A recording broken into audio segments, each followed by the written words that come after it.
Good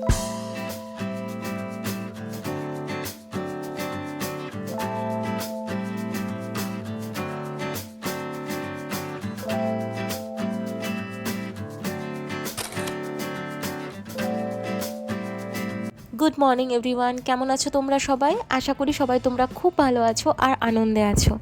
আমরাও বেশ ভালোই আছি। আমি সায়ন্তনী, আমার নতুন একটা ব্লগে তোমাদের সবাইকে স্বাগত জানাই। চলো আজকের দিনে গল্পটা তাহলে শুরু করি। আজকে বৃহস্পতিবার সকালবেলায় এখন ঘড়িতেই 7টা মতো বাজে। তাড়াতাড়ি করে রান্নাটা ঝটপটের মধ্যে সেরে নিচ্ছি। মাছ ঝাল করাই আছে, ভাতের মধ্যে একটু উচ্ছে আর আলু সিদ্ধ দিয়ে দিয়েছি। এই বিউলির ডালও বানানো ছিল, একটুখানি পেঁয়াজ আলু পোস্ত মাখো মাখো করে বানিয়ে নেব। ব্যাস, আজকে রান্না কমপ্লিট।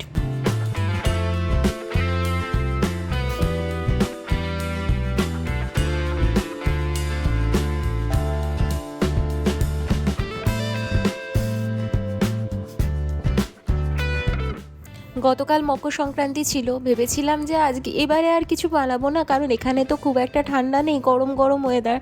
পিঠে পুলি একটু ঠান্ডার মধ্যে খেতেই ভালো লাগে। কিন্তু গতকাল মানে বুধবার আমি আমার হোয়াটসঅ্যাপ জুড়ে, আমি ফেসবুক জুড়ে সমস্ত জায়গাতে শুধু পিঠের ছবি দেখে গেছি। ওদিকে আমার মা ওদিকে পিঠে বানাচ্ছে, মানে আমি ছোটোবেলা থেকে প্রচুর পিঠে খেয়ে মানুষ হয়েছি, সেখানে কিচ্ছু পিঠে বানাবো না, চুপ করে বসে আছি, খুব খারাপ লাগছিল। তাই জন্য আজকে ভেবেছি এই পিঠেটা সোমনাথও খায় আর আমিও ভালোবাসি, পাটিসাপটা, ক্ষীরের পাটিসাপটা বানাবো, কারণ সোমনাথ নারকেলটা তো খায় না, ওর অ্যালার্জি আছে। তাই জন্য সোমনাথ এখন অফিসে বেরিয়েও গেছে, আমি ব্রেকফাস্টের আগে এই ক্ষীরটা বানিয়ে রাখছি, কারণ এটা একটু ঠান্ডা হবে। তারপর আমাকে একটুখানি চালের গুঁড়ো কিনে আনতে যেতে হবে, উলওয়ার্স যাব, তাই ক্ষীরটা আগে বানিয়ে রেখে দিচ্ছি। দুধ নিয়েছি 1/2 লিটারের থেকে একটু বেশি, তার মধ্যে দুধটা হালকা গরম হয়ে গেলেই তার মধ্যে গুঁড়ো দুধ অনেকটা দিয়ে দিয়েছি, যার ফলে ঘন হয়ে গেল। এবার এটা নাড়তে থাকবো, শেষে অল্প করে একটুখানি গুড় দিয়ে দেবো। আমার কাছে কোনো খেজুরের গুড় নেই, পাটালি গুঁড়ো কিচ্ছু নেই, আমার কাছে যে গুড়ের পাউডার আছে ওটা দিয়েই বানিয়ে নিচ্ছি। আর একটুখানি স্লাইটলি নুন দিয়েছিলাম।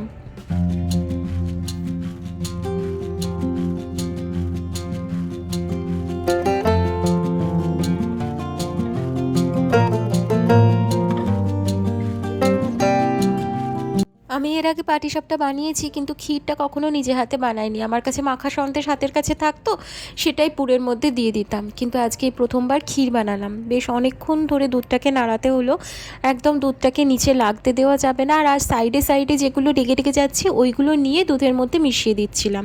তারপর প্রায় ঘন হয়ে এলো যখন, তখন ওতে দিয়ে দিলাম গুড়টা। দিয়ে আরও একটুখানি বেশ খানিকক্ষণ নাড়িয়ে একদম মাখো মাখো, অনেকটা আমার তো মাখা সন্দেশের মতো দেখতে লাগছিল।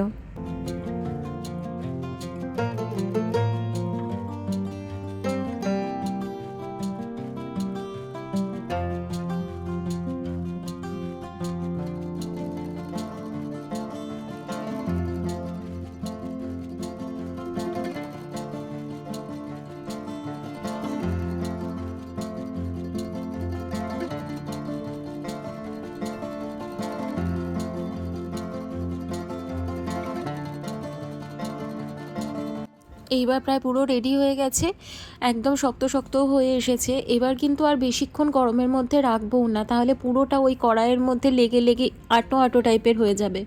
আমি এটা অন্য একটা পাত্রে ট্রান্সফার করে নেব।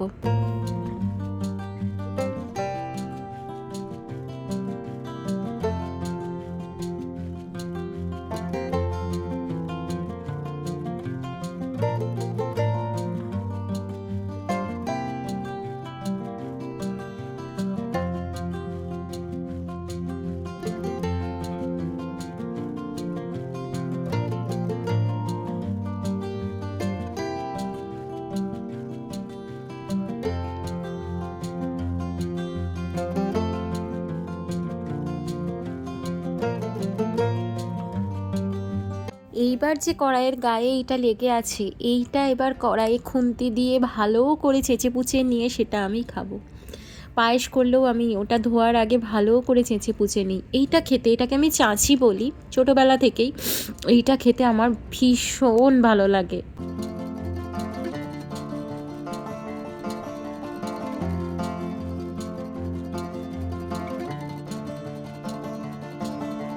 ব্যাস হলো, এখন 10টা 15 মতো বেঁচে গেছে। আমি 10টার মধ্যেই ব্রেকফাস্ট করে নিই প্রতিদিন, ওটা বানাতে একটু সময় লাগলো। আজকে ব্রেকফাস্টও খুব বেশি কিছু করব না, দুধ চা তো খাবই, আর তার সাথে একটুখানি পিনাট বাটার নিয়ে এসেছি, ব্রেড টোস্ট করেছি, পিনাট বাটার দিয়ে খাবো। অনেক দিন পরে এই পিনাট বাটারটা কিনে নিয়ে এসেছি, আমার খেতে ভীষণ ভালো লাগে পিনাট বাটার দিয়ে ব্রেড, আর ঝামেলাও থাকে না। ব্রেড থাকলে, পিনাট বাটার থাকলে, মানে আমার জ্যামের থেকেও পিনাট বাটারটা খেতে ভালোবাসি আমি বেশি। আর ক্রাঞ্চিটা ভালো লাগে না, স্মুথটাই বেশি ভালো লাগে।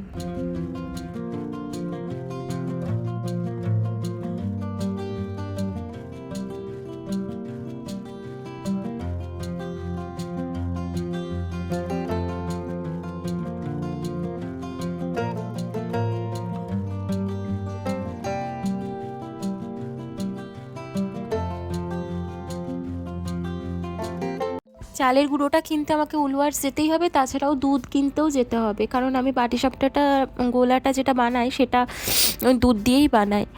আর চালের গুঁড়ো করে নেওয়া হয়তো যেত, বাড়িতে সেদ্ধ চাল আছে, গোবিন্দভোগ চালও আছে, সবই রয়েছে, তো ওগুলো গুঁড়িয়ে নেওয়া যেত, কিন্তু আমার অত বড় মিক্সার গ্রাইন্ডার নেই।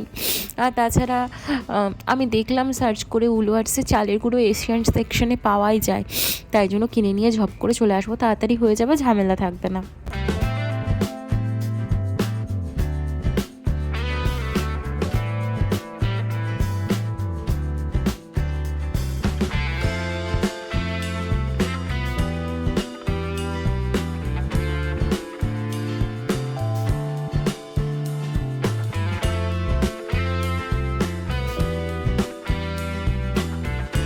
ব্রেকফাস্ট হয়ে গেছে, এখন ওই 11টা মতো বাজে, বেরিয়ে পড়েছি। আমি এখন নিচে যাব, একটুখানি রিসেপশনে কয়েকটা কাজ আছে, সেগুলো মিটিয়ে তারপর যাব উলওয়ার্সে।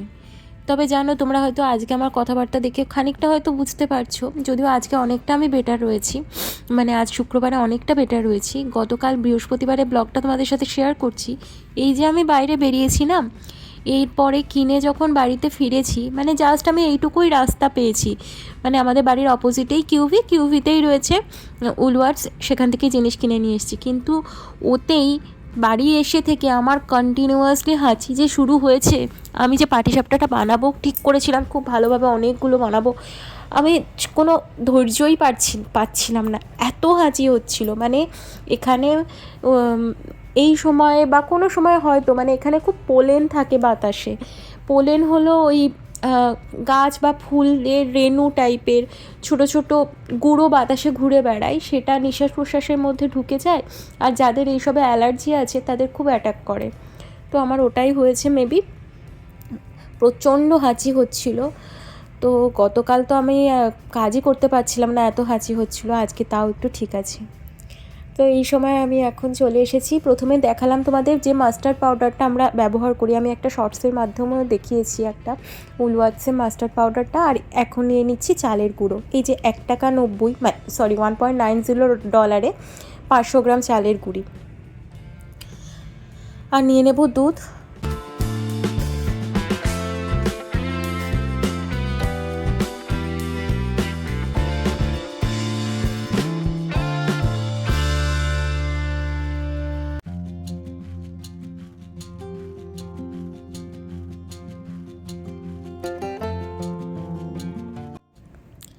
এখন আমি চালের গুঁড়োটা দিলাম প্রথমে কিছুটা, তারপর এখন দিয়েছি প্লেন ফ্লাওয়ার, মানে একদম ময়দা, আর তার সাথে দেবো একটু সুজি, একটু নুন, আর তারপরে দেবো একটুখানি ওই যে জাগেরি পাউডার, যেটা গুড়ের গুঁড়ো থাকে, সেইটা দেবো।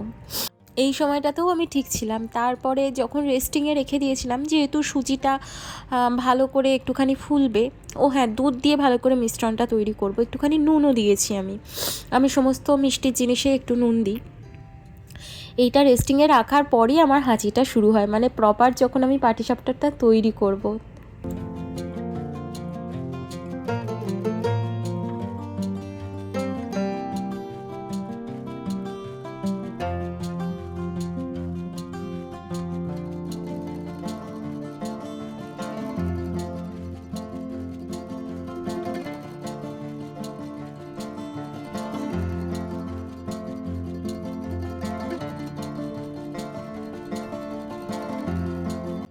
আমার শ্বশুরবাড়িতে সংক্রান্তির দিনে পায়েসটাই শুধু হতে দেখেছি, পিঠে টিঠে হয় না, কারণ সোমনাথ পিঠে খেতে পছন্দ করে না, আমার শ্বশুরমশাইও অত পছন্দ করে না। এবার পায়েসটা সবাই মোটামুটি খায়, তাই জন্য পায়েসটাই হতো। আমি গিয়ে দুবার করেছিলাম পাটিসাপটা, আমার মনে আছে, কিন্তু পাটিসাপটাটা সবাই খেয়েছিল, অল্প করেই করতাম কিন্তু সবাই খেত। আর পাটিসাপটাটা সোমনাথ খায় বলে আমি এখানে বানাচ্ছি। তবে আমার পিঠে বলতে প্রপার কিন্তু সেদ্ধ পিঠে, দুধ পুলি, সরু চাকলি, গুড় পিঠে, ভাজা পিঠে, এই সব খেতে বেশি ভালো লাগে। আর এগুলো প্রত্যেকটাই আমার বাড়িতে হয়, আমার বাড়িতে, মামার বাড়িতে সব সময় হয়, মানে যে কোনো সময় এরকম হয়, শীতের সময়টাতে পুরো মাসটা জুড়েই হয় বলতে পারো। সরু চাকলি আমরা আমার বাড়িতে, আমার বাপি বাঁধাকপি আর গুড় দিয়ে খেতে পছন্দ করে, তবে আমি সরু চাকলি তরকারি দিয়ে খেতে পছন্দ করি না, শুধুমাত্র গুড় দিয়ে খেতে পছন্দ করি। আর সেদ্ধ পিঠে আমি এত ভালোবাসি, মানে আমি ভাত টাত খেয়ে পেট ভর্তি আছে, তাও আমি দুটো সেদ্ধ পিঠে গুড় দিয়ে খেয়ে নেব, এতটা ভালোবাসি। পাটিসাপটাটা তো এই হালে করছি, কিছুদিন হলো খুঁজে খুঁজে দেখেছি, পাটিসাপটাটা তাও পিঠের মতো নয়, ক্ষীর দিয়ে বানালে সোমনাথ খায়, তাই জন্য করি। এই 3 বছর হলো হয়তো পাটিসাপটাটা খাচ্ছি বেশি।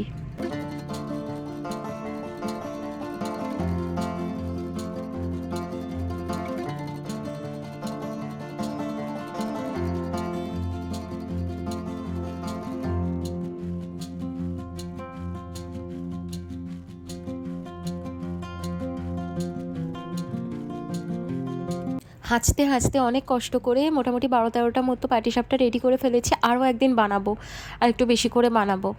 আজকে আমরা কয়েকটা ওই সপ্তর্ষি ঋষভ আছে না, ওরা দুজন ব্যাচেলার ছেলে থাকে, ওদেরকে ভাবছি একটুখানি দিয়ে আসবো, বাকিটা আমরা খেয়ে নেবো। আমার বাড়িতে তো বললাম পিঠে ভালোই হয়, কিন্তু আমার শ্বশুরবাড়িতে আমি থাকলেই পিঠেটা বানানো হয়, তাই জন্য আমি যেহেতু এখানে আজকে পাটিসাপটা বানিয়েছিলাম, তাই জন্য জোম্যাটো করে ওখানেও বাড়িতে পাঠিয়েছিলাম সন্ধ্যেবেলার দিকে। আমার শ্বশুরমশাই আবার ছবি তুলে সেটা পাঠিয়েওছে, কয়েকটা পাটিসাপটা আর 3টে মোচার চপ, এই যে মিষ্টান্ন থেকে অর্ডার করেছিলাম। এই সময়গুলোতে জোম্যাটো আছে বলে ভালো লাগে। তো চলো আজকের ব্লগটা আমি এখানেই শেষ করছি, এরপরে আর কিছু শ্যুট করতে পারিনি, কারণ প্রচণ্ড হাঁচি হচ্ছিল।